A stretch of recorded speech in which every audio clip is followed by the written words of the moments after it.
हमारे Mantra Edcom YouTube channel को subscribe कीजिए और बेल आइकन को दबाइए ट्रेनिंग, टेक्नो और ट्रेंडी वीडियोस को सबसे पहले देखने के लिए। Hello friend, welcome to tutor Mantra training. इस ट्यूटोरियल के अंतर्गत हम आपको क्रॉप बताते हैं, क्रॉप टैब।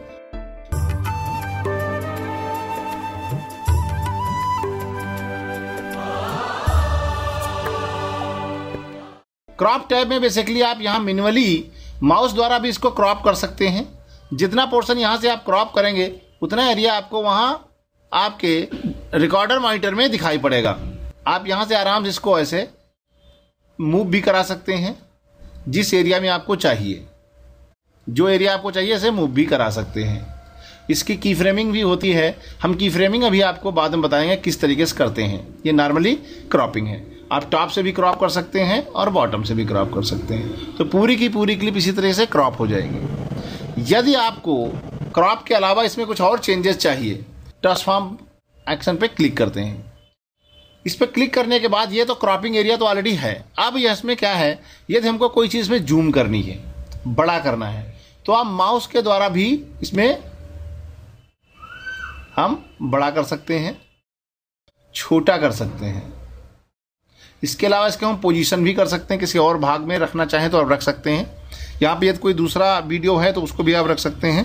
जैसे हम इसको ओके करते हैं, फिर से वापस आते हैं, फिर करेंगे एक वीडियो इसके ऊपर हम और रखते हैं,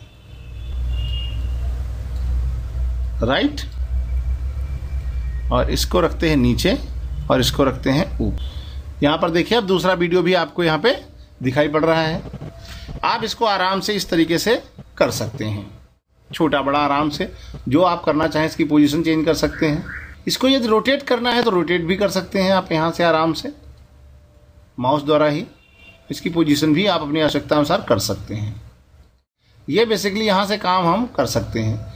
अभी आप जो भी काम कर रहे हैं वो पूरे फ्रेम पे एक्टिव है। देखिए दोनों हॉरिजॉन्टल बैठ कर दोनों तरफ ये जूम बराबर जूम और जूम इन और जूम आउट हो रहा है। छोटा या बड़ा दोनों तरफ से बराबर हो रहा है। ये इसलिए हो रहा है कि हम यहाँ पर एक ऑप्शन होता है प्रिजर्व फ्रेम एस्पेक्ट। यदि हम इसको अनचेक कर देंगे तो यदि हम जूम करेंगे तो आप अपनी आवश्यकता अनुसार वर्टिकल या हॉरिजॉन्टल अपनी आवश्यकता अनुसार इसको छोटा बड़ा कर सकते हैं। बेसिकली हम यहाँ प्रिजर्व भी करते हैं। यदि हम यहाँ माउस द्वारा नहीं करना चाहते हैं तो आपके पास यहाँ पर सारे ऑप्शन अवेलेबल हैं। आप क्रॉपिंग स्लाइडर, यदि आप यहाँ भी आपका जो क्रॉपिंग टूल है यहाँ से भी आप क्रॉप कर सकते हैं। यदि क्रॉपिंग हटाना है तो आप यहाँ से क्रॉप को पूरा तौर से हटा सकते हैं। बढ़ाना है तो आप बढ़ा सकते हैं, राइट। ओपेसिटी को कम ज़्यादा करना है तो आप इस तरीके से उसकी ओपेसिटी को कम ज़्यादा कर सकते हैं। पोजीशन इसकी आप यहाँ से वैल्यू को कम ज़्यादा करके इसकी वैल्यू में परिवर्तन कर सकते हैं। क्रॉपिंग थोड़ी सी हम रखते हैं राइट से और लेफ्ट से भी थोड़ी सी क्रॉपिंग रखते हैं। रोटेशन भी आप यहाँ से दे सकते हैं। यदि आपको देना है यहाँ से भी कर सकते हैं और यहाँ से भी, इस बटन से भी आप कर सकते हैं। स्ट्रेच आप अपनी आवश्यकता अनुसार इसे जूम इन जूम आउट यहाँ से कर सकते हैं। फिलहाल इसको हम 100 एंड इसको भी 100 रखते हैं। तो ये इसका ओरिजिनल साइज 100 to 100 रहता है।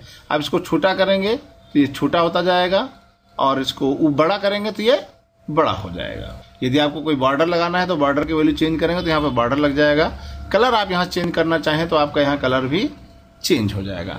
आप अपनी आवश्यकता अनुसार इसको परिवर्तित करके यहाँ पे रख सकते हैं। यही चीज़ ये दूसरे लेयर में करना है तो आप इसको ओके करें।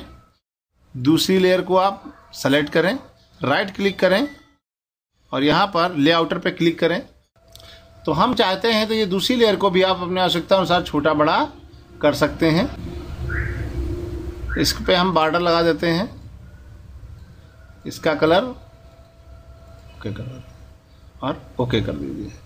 तो अब देखिए यहाँ पर ये दोनों चीज़ें आपको दिखाई पड़ रही हैं। तो इस तरीके से कोई फ्रेम बनाना हो तो आप लेआउटर में जाकर के ही काम कर सकते हैं। इसके अलावा यदि आप लेआउटर एक बार आपने लगा दिया है तो आपके सामने यहाँ पर भी लेआउटर आ जाता है। इन्फो बटन पर भी क्लिक करके आप इसकी वैल्यू को आप ऑन और ऑफ कर सकते हैं। बार बार आपको F7 करने की ज़रूरत नहीं है। आप यहाँ क्लिक करके जब देखेंगे तो ये इफेक्ट आप लेआउटर आपको यहाँ पर भी इन्फो बटन में भी मिल जाएगा। यदि आपको ये दोनों लेयर्स को देखना है, पहले हम लेआउटर पे क्लिक करते हैं तो केवल एक ही लेयर दिखती है। यदि आपको दोनों लेयर देखनी है, दोनों में चेंजेस करने हैं, तो आप इस बटन पे क्लिक करेंगे ओपन सेटअप डायलॉग बॉक्स पे।